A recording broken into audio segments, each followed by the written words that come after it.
सोहेल आजाद से गुजारिश करता हूं कि अपने कलाम से नवाजें, लेकिन आपके पास सिर्फ 4 मिसरे पढ़ने का वक्त है। एक मतलब एक शेर पढ़ना है आपको, क्योंकि हम मंजर भाई के लिए ज्यादा वक्त बचाना चाहते हैं ताकि वो अपना कलाम सुना लें। एक मतलब एक शेर पढ़ करके जैसे नदीम फरूक साहब ने मुझे हुक्म दिया, और आज मेरे लिए एजाज की बात कि जमील खैराबादी साहब ने अपना कीमती वक्त मेरे लिए दिया। एक मतलब एक शेर पढ़ता हूँ मगर बेदार हो जाइए, पेश करता हूँ समाज फरमाए, समाज फरमाए। भूल मत जाना,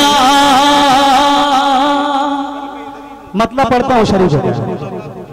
भूल मत जाना चमकदार अभी रखी है। मुन्ना भाई, शाहिद भाई, इटवा वाले, पेश करता हूँ समाज फरमाए। भूल मत जाना चमकदार अभी रखी है,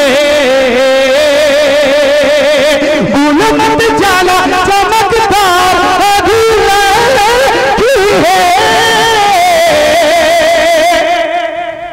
टीपू सुल्तान की तलवार अभी रखी है, टीपू सुल्तान की तलवार अभी रखी है। जो करे दावा, जो करे दावा खुदाई का उन्हें बतला दो, जो करे दावा खुदाई का उन्हें बतला दो, जो करे दावा खुदाई का उन्हें बतला दो।